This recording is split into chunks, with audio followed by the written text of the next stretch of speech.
we're not on death row right now. This is a visitor center. Right. But tell me what it's like where you are for most of the day. Where I am in solitary confinement, 24 hours a day, 7 days a week. It's a concrete cell. There aren't even bars like you see here. It's a solid steel door, so you're pretty much sealed inside a vault, 24 hours a day, 7 days a week. There's a small, what do you call it, a small compartment type door on the main door that they can open where they'll slide, you know, your food into you or mail or what have you, but other than that, you don't have contact with anyone. Everything is in your cell, even your showers in the cell. There's a little faucet on the wall where the water comes out, and there's a drain in the floor where it goes down the pipes. You never leave your cell unless it's to come down here for something like this. So is this the only time, because you can kind of see through the window here, is this the only time you see outside? Well, they have a place that they call outside that they'll come by and ask you if you want to go, and you can go to this place an hour a day. It's not actually what people would think of outside. It's basically another cell. The only difference in it and your cell is that there's no bed and no TV. It's sort of like a grain silo where farmers keep grain at. You know, you're not actually standing on the ground, and there's a roof above your head, and there's concrete walls. I guess they call it outside because it's outside your cell. And now, do you have access to, you know, a library or anything like that? No. They have, I've heard they have things like that, like a prison library, but it's mostly for, you know, the people out in population that are walking around out there. Back where I am, we don't see much of anything. The books, things like that I have are ones that people have sent to me, you know, gifts from people who send things off of, you know, Amazon.com, things like that. All the books that I read are my own. And as far as technology goes? The only technology I've had any access to in almost 20 years is a television with the basic TV channels, you know, NBC, ABC, CBS. There's no cable TV. I've never actually seen the internet. I've never used a cell phone. I haven't even seen a computer since I think it was 1986 when I was in junior high school. So there's no technology at all. Wow. I mean, you've grown up on death row.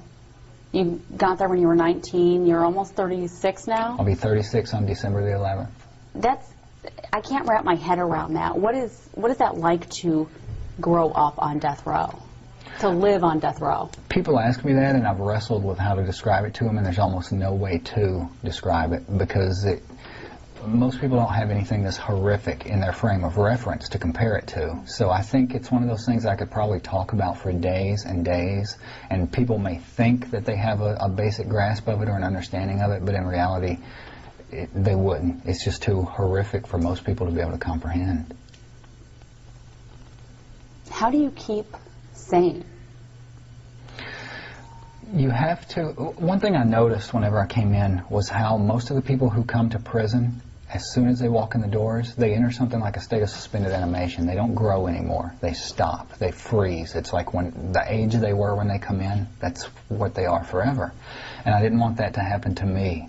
So I had to take it upon myself to deliberately engage in activities that would cause growth, that would cause me to keep moving forward as a human being. And that's what you have to focus on to keep from going crazy. You have to focus on educating yourself. You have to focus on your spiritual practice.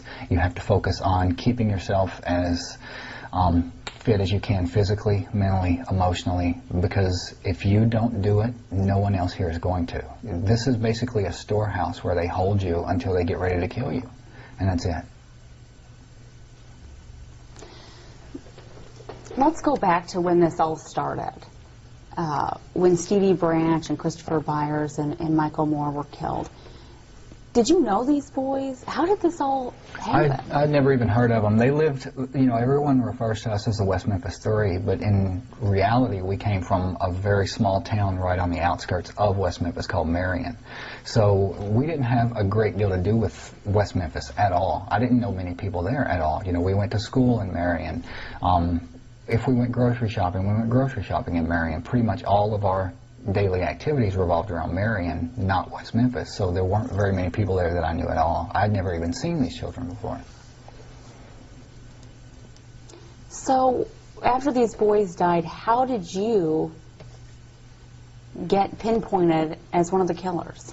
That's one of the things that we've come up with a lot of information now that we didn't have back then.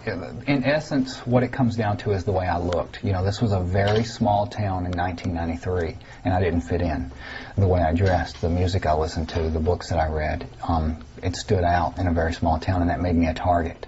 It made people fearful. You know, now they refer to what I was back then as goth. That's a word they use now. Back then, I'd never even heard the word. You know, I just wore what I liked, listened to what I liked, things like that. But back then, you know, things have changed a lot in the almost 20 years that I've been locked up. You know, now I'll see things on television. You'll have housewives that get tattoos and nose rings and things like that. And it wasn't like that back in 1993 in small-town Arkansas. Do you keep in contact with Jessie Misskelley or Jason Baldwin? They don't allow us any sort of contact whatsoever. I think I talked to Jason one time when he was on some sort of crew, some sort of cleaning crew that they brought in to sweep the floors or something like that. And when I saw him, it took me probably a full minute of looking at him before I even recognized him. And what was that like, that moment? Very odd. You know, I heard someone outside my cell door say my name. So I went and looked through the crack of the door, and I could see him standing out there, and I looked at him, and I thought, you know, who is this? Why are you saying my name? And it took it a minute, you know, to click into place, and I realized this is Jason. So it was really weird, because the last time, you know, we had any sort of communication or talked to each other, he was 16, 17 years old. I was 18, 19 years old, so it had been a long time. It was like talking to or seeing an entirely different person, someone you don't even know, because both of us, you know, like you said, I've grown up in prison, he's grown up in prison, so it was two entirely different people meeting each other for the first time. Do you remember, I want to show you this real quick, do we have that video? I want to show you this, it's a video of when you were first arrested and all of that, and kind of what you remember. Some of these clips. I can't see very well. I'm not wearing my glasses. Okay. I'll try and move it up here as close as possible. Have you seen a laptop before? On TV. I've never seen one like this. I don't think they've ever allowed anyone to bring one in before. Oh. Well, let's play this while we can then, I guess. What do you think looking at this clip? Do you remember this? I remember this just because I've seen it so many times. You know, on the local news, just about any time they do a story on this case, this is the footage that they show over and over and over again. It also reminds me, is this from news footage or is this Paradise Lost? This is from news footage, I believe. I tried to watch the first Paradise Lost.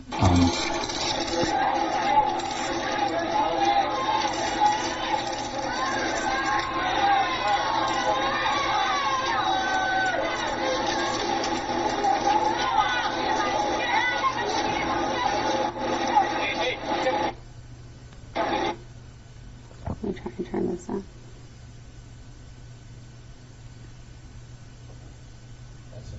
So, okay. It's really hard to watch stuff like that for me. It reminds me, I tried to watch the very first Paradise Lost film a few years after it came out. My attorneys actually got a court order. They asked the judge if they would bring it in and show it to me, just so I would know what was going on in the case. And I made it about maybe not quite halfway through the first one. I haven't seen any of the second one, and I couldn't watch it, because things like that, to me, watching it is the only thing I can compare it to is when, like, you have Vietnam vets that talk about having flashbacks. Whenever I see something like that, it's literally, it feels like being there again. And I can understand why that footage and why those documentaries had the effect it did, you know, the lasting effect on people, because it really was like being there in the courtroom again. I watched about half of it, and I didn't know if I should laugh or if I should cry or what, and it was too much. I couldn't take it.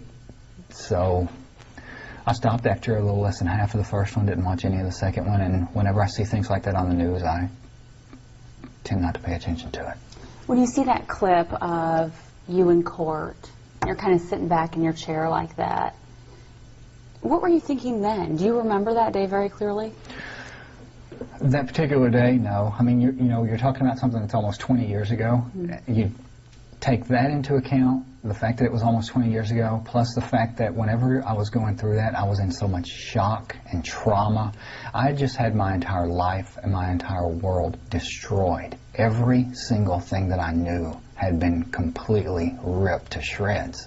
And there's no way to express to people the psychological impact and the emotional impact that stuff like that has on you. You're scared to death, you're angry, and you're numb all at the same time. There's no way most people will be able to understand what it's like. And I asked you earlier, you know, how do you keep sane in your cell on death row? But the fact is, before this trial, you spent time in a mental institution. I did when I was younger for depression. And that was what led the cops initially to start focusing on me, is because there used to be this cop named Jerry Driver who, he was like a juvenile officer, and I had run-ins with him over and over and over again. And part of the reason is because he used to come through our neighborhood and pick up teenage boys and tell them, unless they gave him oral sex, he was going to take them to jail, press charges against them. He did this. Now, he finally served prison time for some sort of corruption charge in Florida. I don't know what it was, but a lot of that wasn't known back then. So this guy had a problem with me. Anytime he could, since I wouldn't bow down to him, he would do anything he could to make my life a living hell. And one of those things was to have me put in a mental institution. There's been some new developments, some big developments in your case, and the fact that you're getting a new hearing. What are your thoughts on that? Just that it's been a long time coming. You know, I'm looking forward to it in a lot of ways. Just because it's the first time we'll ever be able to put on a lot of this evidence that no one has ever heard before, and it's that it's that feeling of finally being able to say, "See, I told you. This is what I've been trying to tell you." But it's also, there's a nerve-wracking aspect to it of just, you know, having to go through this again. So it's kind of a mixed bag, I guess. This new hearing could result in a new trial. How confident are you that you'll get a new trial, or are you? I'm absolutely 100% confident that whenever they see the stuff that we have now, there'll be a new trial. And that's one of the reasons, you know, after the Arkansas Supreme Court came back and ruled that there was going to be a hearing, my attorneys asked the prosecutors, why don't you just join with us now in asking that we go ahead and have the trial? Because basically what this hearing is going to be is a trial. You know, all the evidence will be presented, all the witnesses will be presented. The only difference is it'll all be in front of a judge instead of a jury. So it doesn't make a great deal of sense to have to go through the entire thing twice. So we're asking, why don't we just go ahead and do it right the first time? If you get a new trial, that could set you free. Right. Have you really thought about that? I try to, but like I say, I've been locked up for almost 20 years now. So in a lot of ways, it's impossible for me to even imagine what that means now. You know, like I said, it's a different world out there now. I'd never even seen the internet before. I've never seen anything, you know, like that close up in person before. That sort of thing didn't exist when I was out there. So to walk out these gates now would be like walking into a science fiction novel in a lot of ways for me. And there's a lot of coulds. And you may not get a new trial. Or you could get a new trial and the jury could come back with another guilty verdict. Could you handle that? I've been through an absolute hell for 17 and a half years. I have been tortured in just about every way a human being can be tortured at one way or another. You don't have any choice but to handle these things. It's not like you can say, I quit, I'm going home. You have to keep getting back up. It's the only thing you can do.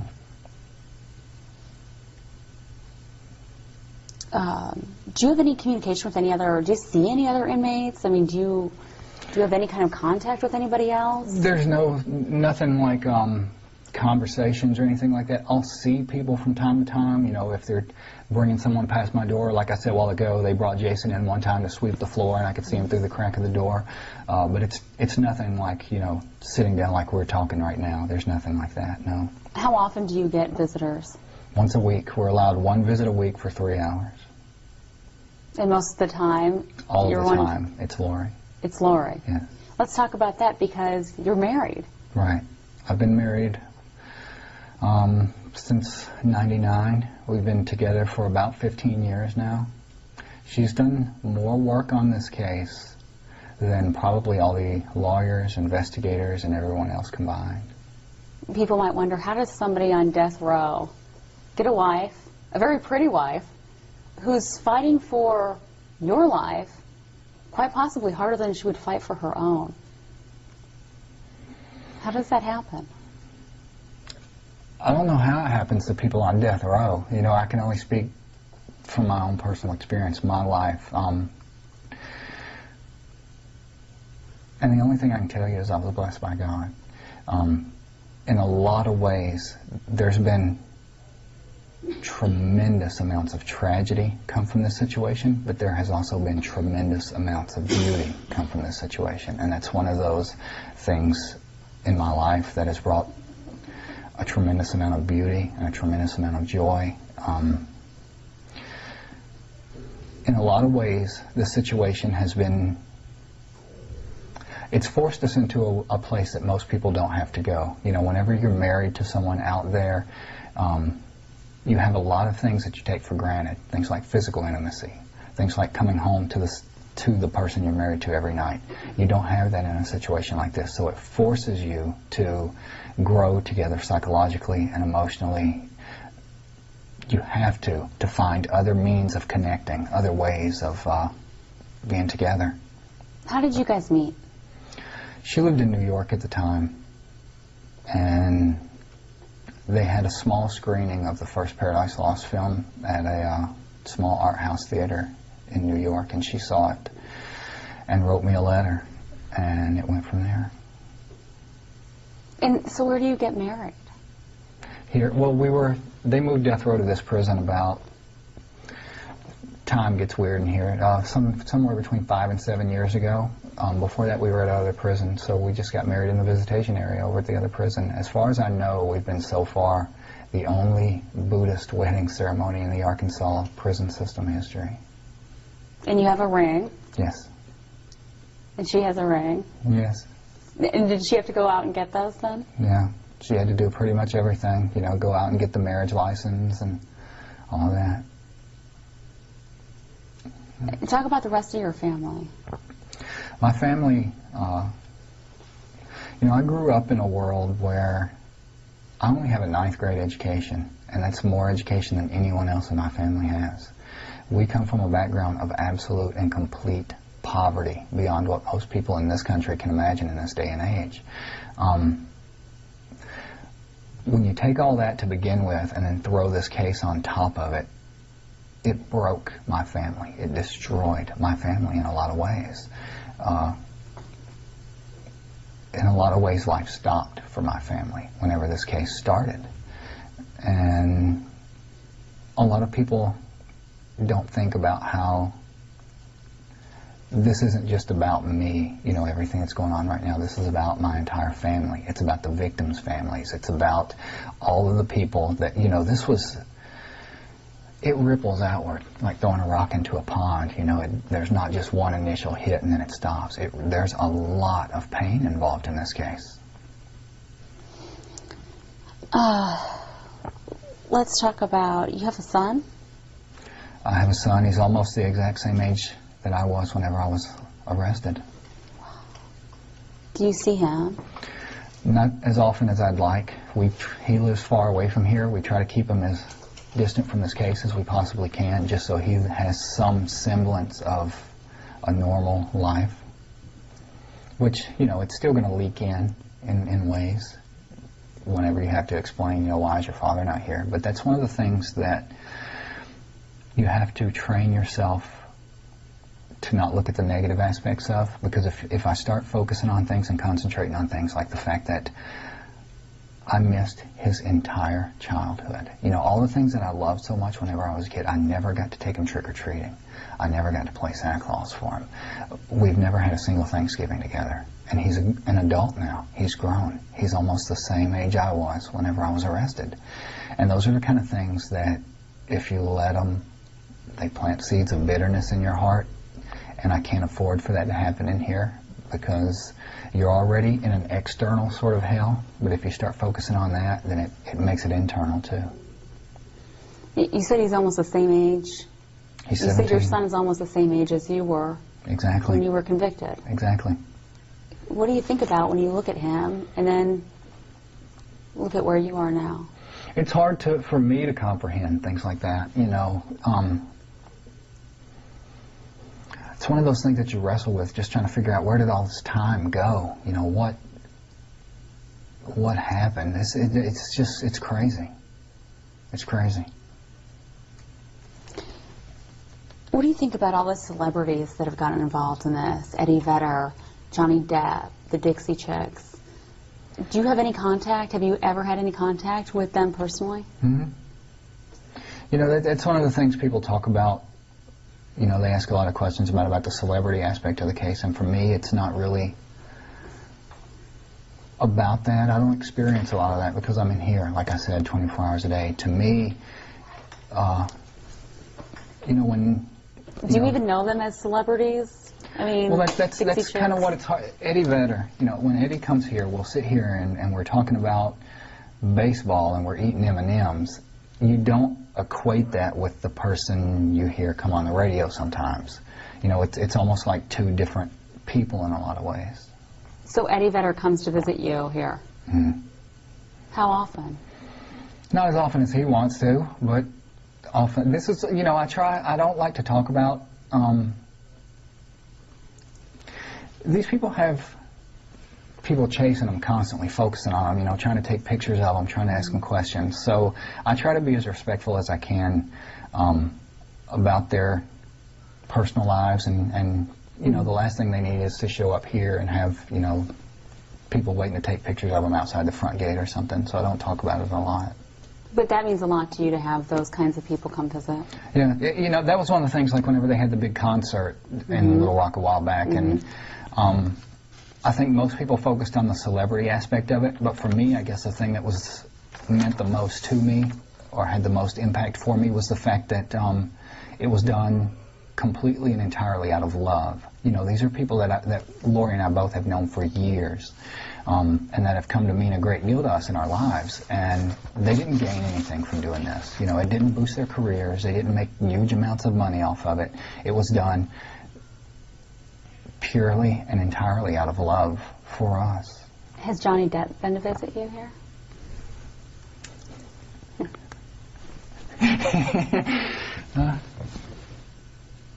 No. He hasn't been here to the prison yet. You know, there's a lot of...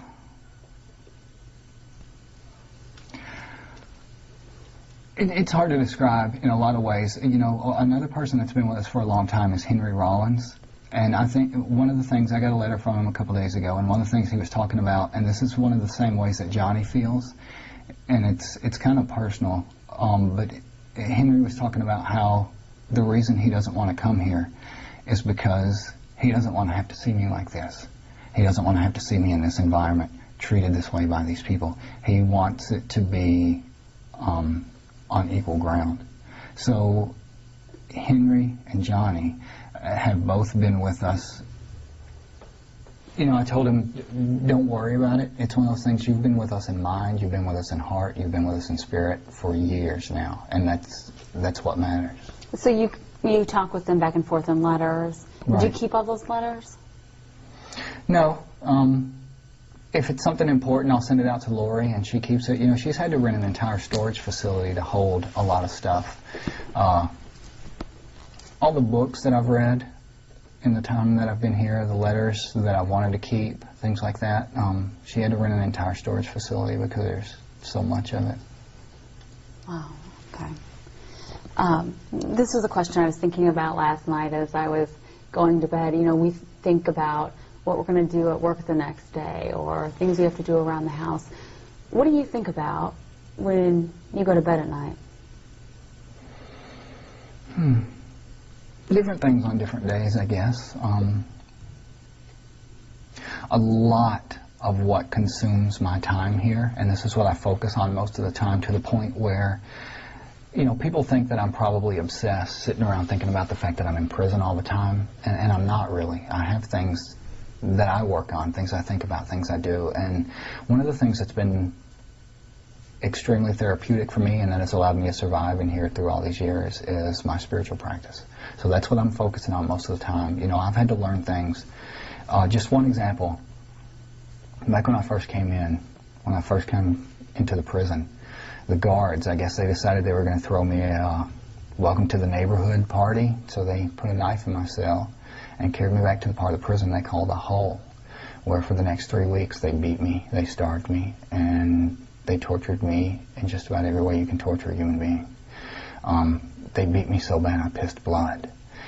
One of the things they did is they messed up my teeth. They caused a lot of damage in my teeth. Well, in prison there are no root canals, there are no crowns, there are no caps. I was in more pain than most people can imagine. Imagine the absolute worst toothache you've ever had in your life, and then imagine it multiplied by 10, and then imagining it lasting for years. Well, there was nothing I could do. You know, they told me, deal with the pain as long as you can, and then when you can't take it anymore, we'll pull your teeth out. I didn't want to live with no teeth. I didn't want to have to come and face my family with no teeth because I was beaten by a bunch of prison guards. So I had to learn things like Reiki, Qigong, therapeutic touch, you know, different types of meditation that allows you to deal with pain and physical illness and ailments. And this was in what facility, your original facility? That was in the one over there, yeah. You have teeth now. Exactly. It's allowed me to, these practices has allowed me to deal with the pain and keep it at bay enough to hold out. And in a way, it's actually brought a huge blessing into my life, because it forced me to explore new techniques and new forms of meditation and practice that I would have never had or never even thought of otherwise. It's a miracle in a lot of ways. Do you remember your first day on death row, literally walking to your cell? Yes, and one of the things that sticks out in my mind about it so much was the fact that whenever they first brought me in, the first thing they did was, there was some guard barking at me, you know, your number is 931, remember it. And I happened to look over at the clock, and it was exactly 9:31 at night. So, you know, you're already in shock and traumatized and everything else, and I thought, well, you know, your number must be what time you arrive here. And that's what you remember about your first day on death row?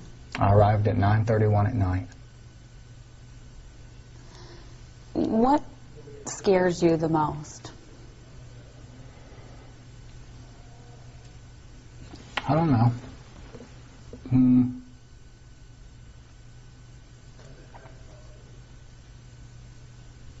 I don't know. I wouldn't even know how to begin answering that.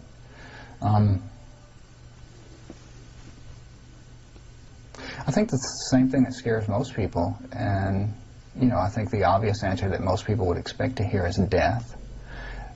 But I don't think that's what scares most people the most. I think what scares most people the most is emotional pain, emotional trauma, heartache, things like that. That's what most people are the most scared of, because those are the things that hurt more than anybody else. Do you think about the day that you're scheduled to die? No. You know, when they train race car drivers, they tell them, don't look at the wall. Look at the track, look at the other cars, look inside your car, don't look at the wall. Because if you look at the wall, sooner or later you're going to plow into it. Whatever you look at, that's the direction your life is going to go in. That's the direction your energy is going to pull you in. So no, I don't think about that, because I don't want to hit the wall. Now the prosecution in this case, they stand by the jury verdict, and a jury did convict you. What do you say to people who think that you are guilty and that you are in the very place that you should be? All I would do is ask them, take a few minutes to educate themselves on the case. You know, probably what they've heard are rumors, ghost stories, you know, whatever it is that gets passed around out there. If they actually took even half an hour, 30 minutes, to look at the evidence of this case, what was and was not introduced there, what, you know, what was said, what the experts said, what the new evidence is now, then I don't think they'll feel that way anymore. Do you have any regrets? Or what regrets?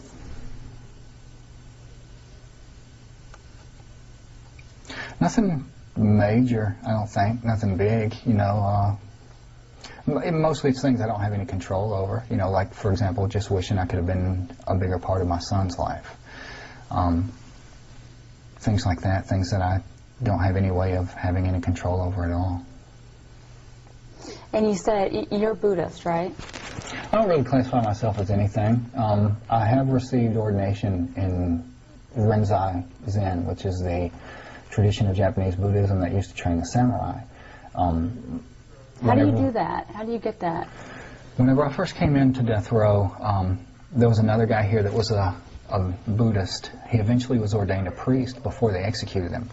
Whenever they're executed, the only person you're allowed to have there is your spiritual advisor. His spiritual advisor was his Zen master. After his execution, they allowed his Zen master to come through death row and just talk to the guys there, tell them, you know, how everything happened, how it went, things like that. He and I started corresponding. Eventually, when I received the ordination, that was in 97, 98, somewhere in that area. The Zen master who did it traveled all the way from Japan to come and do the ceremony. So, and he didn't speak English, so everything had to be done through an interpreter, through a translator, and it was done in the visitation area of the prison. You mentioned this guy that had been executed. I imagine you've been here long enough that other people have been executed since you've been here. I've lost count. There's been somewhere between 25 and 30 people executed in the time I've been here. What is that day like for you when someone's executed? Extremely bizarre and surreal. You know, it's weird, the things that stick out in your mind, but for example, the only time you ever have fried chicken in prison is whenever they execute someone. And I haven't figured out if that's to pacify you or if it's almost like a taunt or something, you know, I don't know. But that's one of the weird things that sticks out in your mind, just the fact that whenever you eat that day, the meal that you're eating is because someone was put to death. And it's hard to wrestle with things like that. People have asked me, do you think there are other innocent people on death row? And I said, this was one of the things I wrote about in one of the journal entries. I said, yeah, I think there were 3. There are 2 now because they executed one. And that's even harder whenever you see them execute someone that you know is innocent. Who is that? I don't want to say his name. There were a lot of extenuating circumstances. He basically didn't fight the execution because he said he knew who it was who had committed the crime, and he thought it was better that they kill him than kill the person who did it, so he didn't. He never said, and if he didn't say, then it's none of my business. We have the holidays coming up. You have a birthday coming up. What are those days like for you? Good and bad. Good just because this is the time of year that I've always absolutely loved the most. I absolutely love Christmas, Halloween, Thanksgiving, everything in this area. And I still to this day watch things on TV that I've never missed. You know, things like It's the Great Pumpkin, Charlie Brown, or those Christmas cartoons that they show every year. I always watch those just for that sense of nostalgia. And in here, there are no holidays. Every day is just like the one before. You have to focus on those things in order to experience some of that holiday energy, if you want to have anything at all. A lot of people here shut it out. They don't want to be reminded of it. To them, it's just additional pain. To me, it's something that, even though I'm in here, you know, there's no Christmas trees, there are no presents, there's no eggnog. I still love it. But then you have the painful aspect of it, of course, of everything you're missing. You know, your family's going through another Christmas without you being there, and you're going to wake up on Christmas morning still in the same prison cell where you spent almost 20 years. So that's hard. But I still love this time of year. You mentioned that you get to watch TV. It's not cable, just Right. basic. No, it's the basic channels, just NBC, ABC, CBS, Fox. What do you like to watch? I don't watch a lot of TV. There's very few things on TV that hold my attention. Mostly news. I watch the news a lot. One of the things that I watch it for that I never miss, and it probably sounds crazy, but it's the weather. And maybe that's just for the fact that I don't get to experience it firsthand, so at least I like to look at it and think about it, you know, the rise and fall of the temperatures as the seasons change, things like that. I love that stuff. There aren't a lot of shows on TV that I can force myself to sit through. You mentioned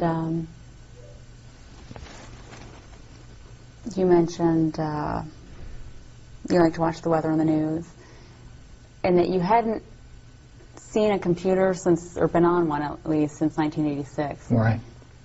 Do you watch these shows, and particularly the news, and think, is there anything that stands out that you're think, wow, who knew that would be in existence? Or when you hear about the iPad. Well, one of the things that I guess a lot of people are taking for granted now, I'll see it on shows sometimes. You know, I don't watch a lot of TV, but I'll leave the TV on, and I'll look at it every now and then and see something happening. So I'll see something like, say, for example, Oprah Winfrey. If Oprah's on, and they've got someone on there that's a guest, but they're not actually in the studio, they're doing something they call Skype.